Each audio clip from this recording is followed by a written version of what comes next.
लोगों को बताएंगे कि आखिरकार क्या क्या हुआ था।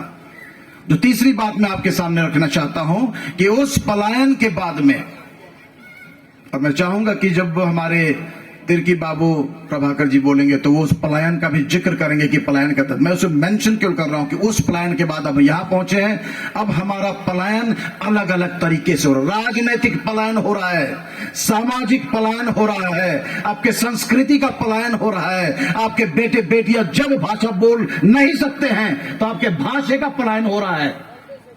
जब आपके बेटे बेटियां नाच नहीं सकते हैं तो आपके नाच का पलायन हो रहा है। जब आप अपने ड्रेस पहन नहीं सकते हैं, आपकी यूनिफॉर्म नहीं जानते हैं, आपके रूप सजा श्रृंगार क्या है नहीं जानते हैं, तो उसका पलायन हो रहा है। जब अपने कहानियों को आप भूलते हैं, अपने आदिवासी मिथ्स भूलते हैं, अपने किंवदंतियों को भूलते हैं, तो पलायन होता है। हम एकदम से बेघर-बार, पलायन, भूले भटके, नादारद इंसान बनते जा रहे हैं। ये पहली बात मैं रखना चाहता था। इसलिए आज के दिन में आदिवासी समाज के लिए मैं ये तीन बातें शुरू में रखना चाहिए। शुरू में मैंने कहा कि हमें खुशी है कि बिरसा को हम मिटाएंगे नहीं। उन्होंने कहा जब तक ये मेरे शब्द तुम याद रखना, और वो शब्द था उलगुलान, हम उन्हें मिटने नहीं देंगे। जो कि बिरसा अमर है, हमने हमारे शत शत नमन उनको है। मैंने दूसरी बात कही कि वो पलायन का दर्द, विस्थापन का दर्द रोहतास से लेकर के आज तक चल रहा है विभिन्न भागों में। उसमें का एक भाग जो हिस्टोरिकल, आपको लीगली जो पलायन की बात रहेगी, और उसमें जो नियम्स के वो प्रभाकर जी बतलाएंगे। इसके बाद जो तीसरा भाग में लाना चाह रहा हूं कि इसी क्रम में सर्वे के बाद में जब खतियानों की बात शुरू हुई, तब हमें वहां खतियानों से नवाजा गया, हमारे नाम खतियान में लगाए गए, और वो पलायन एक प्रकार से हमारा रुका था। अब उस खतियान में छेड़ करके झारखंड के पिछले सरकार में तकलीफ रही थी। वो लैंड बैंक के जरिए उन जमीनों को, हमारे गांव की जमीनों को, हमारे चरागाहों को, हमारे खेल के मैदानों में, हमारे मसना सरना को लैंड बैंक में लगाए हुए थे, और जिसके तहत में बड़ी एमओ होने की घटना होने वाली थी। एक बहुत ही बड़ी साजिश से जिसे रोका गया। कम से कम एक बहुत बड़ी जीत रिसेंटली आदिवासियों ने झारखंड में की है, और मैं उसे धन्यवाद देना, जो बधाई देना चाहता हूं। अन्यथा एक और पलायन इस बार होता, जो कि इतने हजार एकड़ों की जमीन दूसरों के हाथों चली जाती। आज मैं इस मंच में हूं तो आप सबों से मिलकर के मुझे बहुत खुशी है, जो कि मैं अपने अपनों से मिलने के लिए आया हूं। और 150 सालों के बाद आपसे, उत्तरी पूर्वी राज्यों के देश को चाय के बगानों में अपनी मेहनत देने वाले, जंगलों को काट करके चाय की पुलियां लगाने, बढ़ाने और उसे तोड़ने और बेचने तक के क्रम में वो करने वाले उस समुदाय, उस आदिवासी समुदाय जो लगातार 150 सालों से मेहनत करता रहा है, उनसे मिलने को मुझे मौका मिला है। आप सबों को आज बिरसा जयंती के अवसर पर हार्दिक जोहार बोलना चाहूंगा, अपनी शुभकामनाएं देना चाहूंगा। जो कि हम आदिवासी, शायद हमारे नसीब में उलगुलान ही लिखा है। कल भी उलगुलान था, आज भी उलगुलान है, और कल भी अपने अस्तित्व को अगर हम लोग बचाने के लिए अगर हम लोग खड़ा होना चाहेंगे तो उलगुलान के अलावा कोई दूसरा उपाय नहीं है। आज हम इस बिरसा जयंती के अवसर पर अपने आप को आदिवासी समुदाय से जोड़ने की बात करने आए हुए हैं। आदिवासी समुदाय के साथ में अपने इतिहास को सुनने की बात करने आए हैं। आज अपने आदिवासी समाज की कहानियों को से रूबरू होने के लिए आए हैं। आज अपने आंदोलनों को एक बार नजदीक से समझने के लिए हम आए हुए हैं।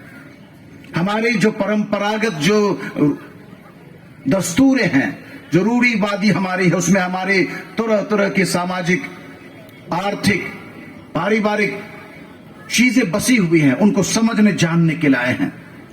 हम अपनी प्रथाओं को सुनने समझने के लिए आए हुए हैं। हम अपनी आदतों को सीखने और एक बार चेक करने आए हैं कि आखिरकार हम कहां पर हैं। हम अपनी संस्कृति को बटोरने आए हैं, संवारने के लिए यहां पर आए हुए हैं। आज हम अपने पुरखों से मिलने के लिए आए हैं। मैं तो महसूस ही कर लिया हूं कि 150 साल के बाद में आप सारे माता पिता भाई बहनों में मैं उन 150 साल पहले पुरखों को जब लाया गया तो उनके औलादों को, उनके अभी के जनरेशन है, आपको देख के मुझे ऐसा लग रहा है कि मैं उनको देख रहा हूं 150 साल के बाद में। वो तकलीफ को याद कीजिए जिस प्रकार से उन्हें लाया गया था। आज निश्चित तौर पर हम अच्छा पहने ओढ़े दिख रहे हैं, अच्छा खाते पीते दिख रहे हैं, लेकिन आज भी उसी जमीन की तकलीफ है जो कल हमें जमीन नहीं मिला था। आज भी उसी जमीन का क्वेश्चन मार्क हम सबों के सर पर है। एक बहुत बड़ा तलवार हमारे सर पर, समाज पर, संस्कृति पर, भाषा पर, हमारे खान पान पर, हमारे इतिहास पर टंगा हुआ है। इसको समझने की जरूरत है। जो तीसरी बात रखना चाहूंगा, आज के इस मंच पर मैं आजादी को लाना चाहूंगा। उस शब्द आंदोलन, उस आंदोलन को लाना चाहूंगा, उस गुलाम को लाना चाहूंगा, और उससे के साथ मैं जोड़ना चाहूंगा आजादी। एक ऐसी आजादी हम चाहते हैं जो अंग्रेजों से गुलामी में हमें आजादी मिली थी, वो केवल नहीं, लेकिन आज हमें चाहिए कि हमारी आजादी हमारे अपने संवैधानिक तौर पर हमें मिल सके। हमारे संवैधानिक तौर पर राइट टू लाइफ की बात की जाती है, राइट टू एक्सप्रेशन की बात की जाती है, बोलने का अधिकार, सुनने का अधिकार, बैठने का अधिकार, सीखने का अधिकार, अपने को जमा करने का अधिकार, जीने का अधिकार, बच्चों को पढ़ाने का अधिकार, अपनी इच्छाओं को जो कानून प्रस्त हो उनके साथ के अधिकार, इन सारे अधिकारों की बात करती है। संविधानिक जो प्रोविजन है इसमें हमारे अन्य भाई बहन निश्चित तौर पर एक सुरक्षा उनको मिलती है। आज उन सुरक्षा कवचों को अपने लिए जो है बना हुआ है उसे समझने की जरूरत है। रिसेंटली जो ST/SC एट्रोसिटीज एक्ट बने हैं, इसके तहत में किसी भी आदिवासी भाई बहन को, कोई भी गैर आदिवासी भाई बहन गलत ढंग से व्यवहार करता है। क्या व्यवहार का मतलब है? कोई जा रहा है काम करने को, उसे पकड़ कर कोई काम से उल्टा ले जाता हो, किसी को मलमूत्र पिलाने की बात हो, चीर हरण करने की बात हो, सड़क चौराहे पर उसको बेइज्जत करने की बात हो, सब पर FIR करने की का कानून बन चुका है। हमको जानने की जरूरत होगी।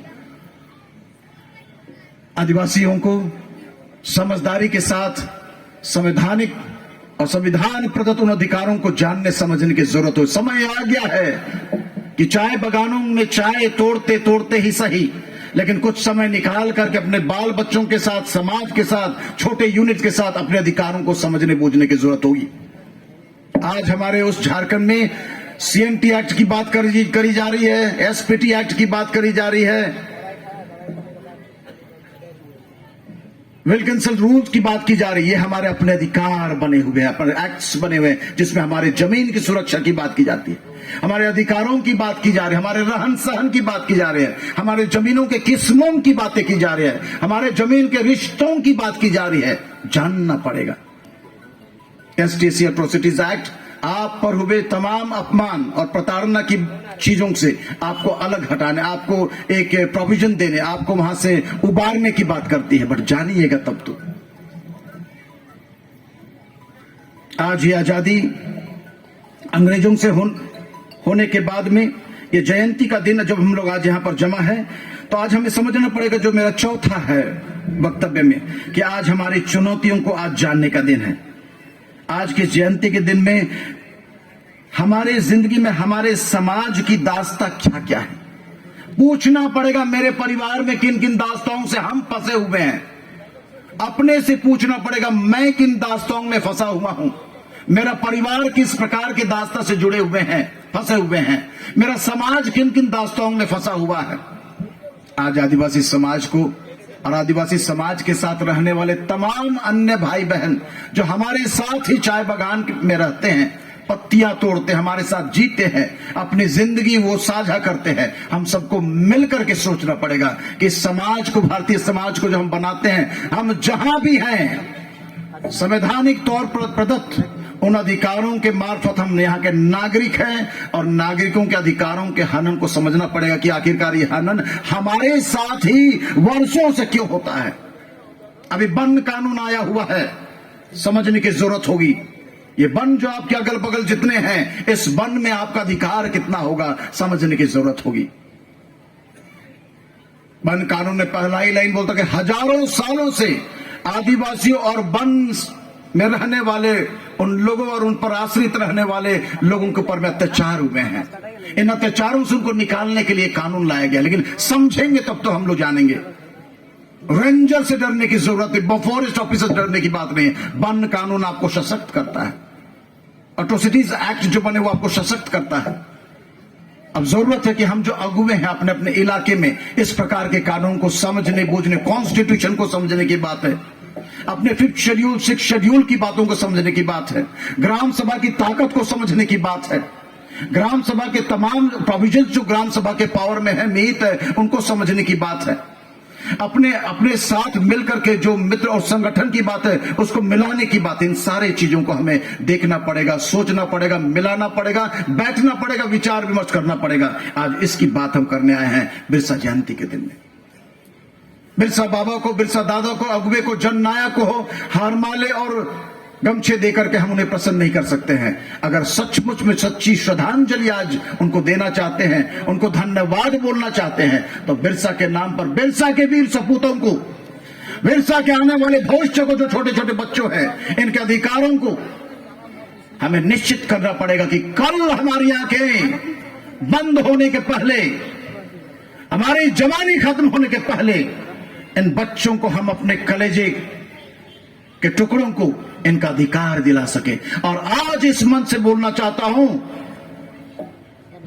कि आदिवासी भाई बहन केवल नहीं, लेकिन यहां रहने वाले तमाम आदिवासी भाई बहनों के साथ एक साथ इन चाय बागानों में रहने वालों के लिए जमीन का इश्यू निश्चित तौर पर बहुत ही डंके की चोट से आपके ऊपर में तलवार के तौर पर लटक रहा है। इसे जीतने की जरूरत है और इस जीत के लिए आपको मिलने आने की बात होगी।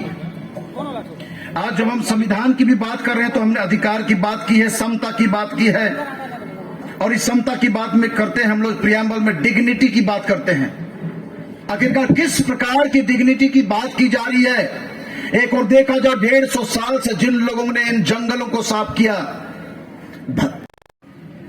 जंगली जानवर हाथी रहे होंगे, इन सबों के बावजूद उन्होंने इसे साफ करने के बाद आज 150 साल के बाद उस मट्टी से उनके चिन्हों को हटाने का प्रयास, उनके नाम हटाए जा रहे हैं, उनको हटाने और पलायन करवाने की बात की जा रही है। इसकी लड़ाई एक साथ मिलकर लड़ने होगी। एक बार आप ताली बजा करके एक दूसरे का हौसला इजाफा करें कि कल के दिन में आपकी ये लड़ाई आपके अपने जमीन की लड़ाई है। याद रखिएगा आदिवासियों, आपकी भाषा सुरक्षित है क्योंकि जमीन है, आपकी संस्कृति सुरक्षित क्योंकि जमीन है, आपका सब कुछ, आपके बच्चे, आपका भविष्य सुरक्षित क्योंकि आपकी जमीन है। जिस दिन ये जमीन आपके हाथ से चली जाएगी आप सड़क पे आ जाओगे।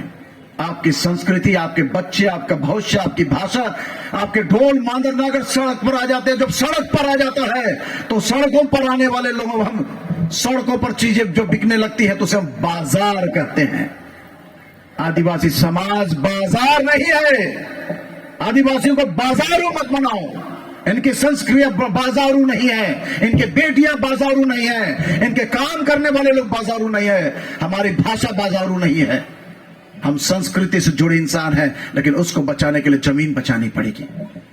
अगर हमारी बातें आप तक पहुंचती हैं तो याद रखिएगा, एक भाई, एक आदिवासी बेटा आपके इस मंच पर आकर के बस एक ही चीज बोलने आया है कि जयंती के इस विशेष दिन में आप सबों को बिरसा उलगुलान का आशीर्वाद ये मिले कि आप में एकजुटता रहे, आप में एकजुटता रहे, समझदारी रहे, और खोज के निकाले उन आदिवासियों को जो भी अपने जमीन और दूसरों के साथ मिलकर आदिवासियों के अधिकारों का दलाली करते हैं। इन्हें भी पहचानने की जरूरत है। ऐसे चेहरों को बेनकाब करने की जरूरत है जो आदिवासी तो हैं लेकिन चंद पैसों में आदिवासियों के अधिकारों को जाकर के बाहर बेचा करते हैं। ऐसे अगुओं को लाने की जरूरत है, ऐसे नेताओं को लाने की जरूरत है, ऐसे बेटों को, बेटियों को खोजने की जरूरत है जो अब अगुवाई का भाग उठा सकते हैं। मैं पूछना चाहता हूं कि आज के दिन में आदिवासी समाज और उनके साथ रहने वाले तमाम लोग, हम क्या जीना चाहते हैं कि नहीं चाहते हैं? क्या आप जीना चाहते हो? और जीना चाहते हो तो जीने के लिए बड़े दिल से इस उलगुलान के साथी बन जाओ। आज बिरसा के जन्म, उनके जीवन, उनके इतिहास की प्रासंगिकता आज हमारे लिए क्या है, इसको सोचने और समझने की बात है। आज ये भी पूछने की बात है कि आज विश्व हमें क्या कहता है, आदिवासियों के बारे में क्या कहता है। थोड़ा सोचिए तो, कितने जगह हमें पियंकड़ कहे हम जाते हैं, कितने मतवार हम लोग कहे जाते हैं, कितने जगह ढीला काम करने वाले कहे जाते हैं, कितना जगह फालतू हमारा नाम लिखा हुआ है, कितना जगह धांगर हमें बोला जाता है, कितना पिछलग्गू हम लोग। इसे बदलने की भी जरूरत है। आज हमें यह भी जरूरत है कि हमारे साथ क्या हो रहा है, कौन आ रहा है बाहर से, कौन क्या कर रहा है, इसे समझने की जरूरत है। समाज की अपनी एंटीना खुली रहे। आप देखिए कि आपके गांव में कौन घुस रहा है, कौन दलाली कर रहा है, कौन बाहर से आके क्या बातें रख रहा है, कैसी बातें रख रहा है, इसे समझने की जरूरत है। आप और मुझको आज जो हम जी रहे हैं, कल के दिन में जीने में बहुत मेहनत करनी पड़ेगी। हम अपना विकास चाहते हैं तो इस विकास के लिए हमें आगे आने की जरूरत होगी। उन सारे रीजन्स को खोजने की जरूरत, कौन कौन से ऐसे मुद्दे हैं जिनसे आदिवासी पीछे हुआ है, इसे जानने की जरूरत है। आज खुद की आदिवासियत पर विश्वास करने की जरूरत है, अपने बच्चों पर विश्वास करने की जरूरत है, अपने अगुओं पर विश्वास करने की जरूरत है। जागरूक बने, शिक्षित बने, संगठित रहें और अपने कमजोरियों पर आगे आए। संविधान आपके साथ में है और संविधान के अधिकारों को लेकर के एक साथ खड़े होने की जरूरत करें, मेहनत करें और उस ईमानदारी से मेहनत करें। कौन कहता है, कहते हैं लोग, कौन कहता है कि आसमां में सुराख नहीं होता, एक पत्थर तो यार ऊपर प्यार से उछाल के देखो। आदिवासी शुरू से ही, पुरखे समय से ही एक लड़ाई करने वालों के घर रहे। हम धरती से भी लड़ते रहे। ये धरती अन्न देती नहीं अपने से, मेहनत करनी पड़ती। 6 महीना धरती से लड़ाई करने के बाद उसके धरती के गर्भ से हम चावल उपजाते हैं, दाल उपजाते हैं, खाने का चीज उपजाते हैं। हम किसी से मांगते नहीं। और आज इस बहन ने बहुत सुंदर कहा, इस मंच से बिरसा हम सबों को गुलाम देके कह रहे हैं, हम मांगेंगे नहीं, हमारा अधिकार, हम अधिकार अपना ले जाएंगे और उस ले जाने के लिए आप सबों को एक होना पड़ेगा। कितने लोग एक होना चाहते हैं?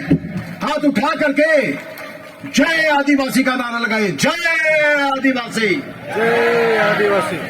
चाय बगान के आदिवासी एक हो, एक हो। चाय बगान के आदिवासी एक हो, एक हो। जल जंगल जमीन हमारा है, हमारा है, हमारा। जल जंगल जमीन हमारा है, हमारा है। अपने पूर्व को 150 साल के पुरखों की जमीन मत लूटो का नारा के साथ मैं आप सबों को सादर जोहार बोलना चाहूंगा और जोहार बोलना चाहूंगा। भगवान करे हमारा सिंहबुंगा धर्मेश परमेश्वर हमारी एकता को, हमारी इस मजबूती देते रहे और एकता कभी टूटे नहीं। आप सभी मिलकर के इस 150 साल हमारे माता पिता जो यहाँ पर है, आपके अधिकारों को जानने समझने का यह समय है। मिलकर के साथ में लड़े, कोई आपको लूट नहीं सकता है। अंदर में टूटना नहीं चाहिए। साथ में कुछ और भी चीजें होंगी जब समय में हम लोग समय निकालेंगे।